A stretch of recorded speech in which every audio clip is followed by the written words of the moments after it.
Hey you guys, what's up? Welcome to Books, Beauty, and Stuff. I am doing another duo series. This time I'm doing a duo series of the John King series.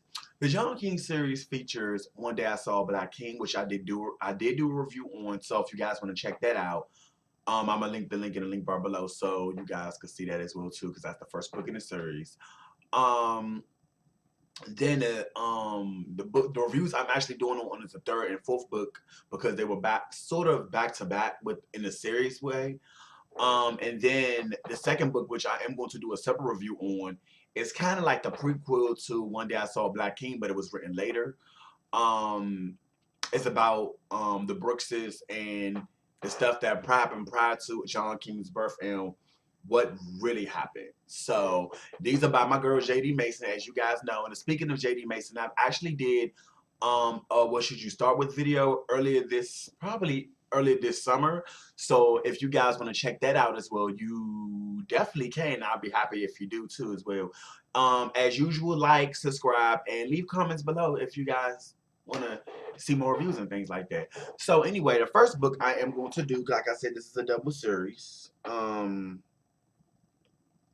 Excuse me, I gotta get my Kindle back on real quick. Well, not on, but I'm doing a review. First, I'm gonna do the review on You Gotta Send to Be Get Saved, and then I'm gonna do Somebody Pick Up My Pieces. You Gotta Send to Get Saved came out in 2008. Yes, I've been on a JD Mason kick lately, so yeah. Oh my goodness, let me just say this much right here and right now. Um, this was an excellent book. Like, a lot of JD Mason's books are pretty good. And I really like her. In the other books, Somebody Pick Up My Pieces definitely was like, OMG. So I'm definitely gonna really excited about giving you this review. Okay, so You Gotta Sin to Get Saved. As you guys know, this picks up where we left off from One Day I Saw Black King with Connie Rogers and Clarice Braxton, who is now married. Well, she's been married, and as you guys know, Reese, as Clarice's nickname is, she adopted Connie's daughter, who happens to be Jade. Um, Later on, Connie is very much like, look, I want my daughter back. The reason they adopted Jade, because Connie was really unhappy about things. She was unhappy about life and things that she dealt with. If you guys read One Day I Saw Black King, you understand what I'm talking about. With Clarice's experience, she had more of a proper upbringing and things like that. So, yeah, that's what it was. Now, on the flip side, later on, Reese, I'm sorry, Reese wants to know more about the mother that abandoned him. And, Connie doesn't give a damn, really. Let's just keep it all the way funky. Connie don't care. Connie like, I could live my life without that bitch. You know what I'm saying? Cause like I said, it's much more to Charlotte Rogers than more than Mr. I than you think she did. And in this particular book, You Gotta Sin to Get Saved, definitely talk more about the backstory about why Charlotte became the way she is, this, that, and the other, things like that. You also meet their other little sister named Cammy, and oh my god, it's just like their mother is such a bitch, and the abuse goes down to Cammy too. But see, Cammy doesn't know it as well too.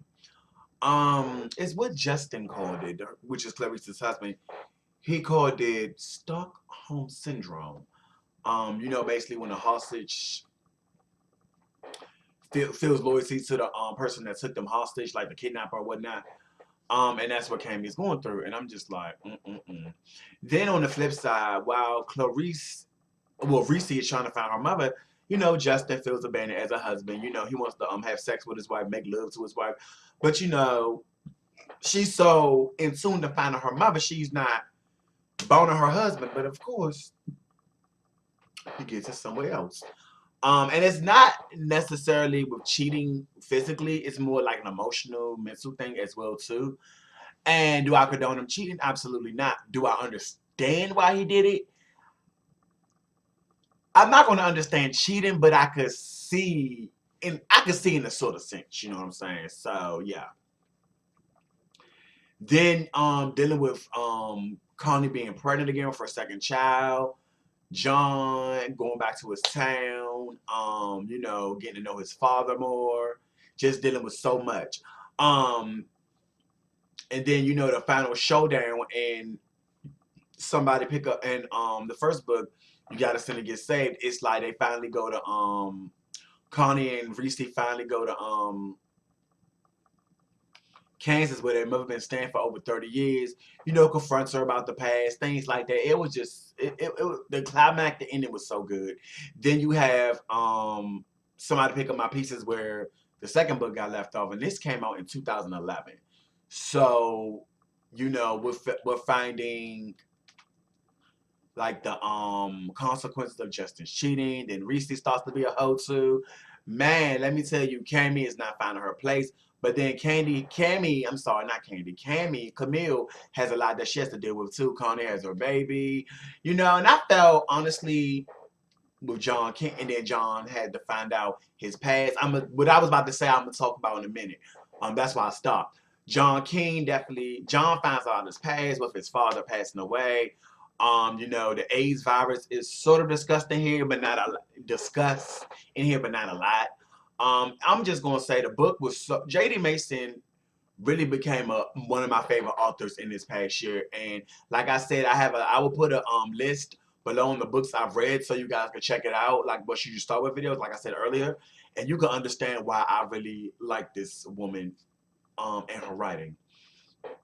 What I was gonna say was I can understand all the sisters in a way, you know, because I said I see, even though I'm a guy, excuse me, guys. I see myself in each of them. You know, I see myself as Reese, you know, not proper, but I live my life a certain way. I want things to be not proper, but you know, I have standards for certain things. Although I'm not as bougie and snotty as Reese. Because there was a couple of times I wanted to choke the hoe for just, she just got on my nerves. Connie, I understood a lot. I related to her a lot because she dealt with so much in her life. So she just like, whatever. Mm-hmm. And you know what I'm saying? And she the type of person, she don't take too much people. She just like, okay, you gonna go? Bye. Deuces holler. Um Cammy, I could understand too. It's like she wants to please her mother and stuff. And I'm sort of like that. Not like I used to be, but I'm sort of like a people pleaser. Like try to make everybody happy but myself. And that's where I think I messed up a lot in my life. But you know, we all learn and grow. For makeup today, I put a slight contour on from the Black Opal Twilight palette. I used the two darker shades for a slight contour. You guys can't see it because it's supposed to be natural. On my cheekbones, I put on Max Peach Twist. On my eyes, I used the Diane Kendall palette. The color Dynamic and Glowing. And on the lower lash line, I have a MAC shadow as well, Deep Truth in the Eyeko Pencil Prunella. And I think my lashes done disappeared over the summer because I don't have as lot as I used to. So now I'm using the Pro Twisted Beyond lash from MAC, which I absolutely love.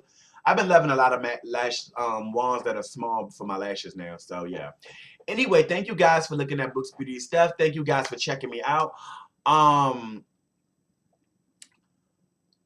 Definitely give JD Mason a chance. If you have not checked out her latest book, Seducing Abbey Rose, check that out as well. And check out her other book, The Real Mrs. Price. I will talk to you guys soon, and thank you for watching. Bye now.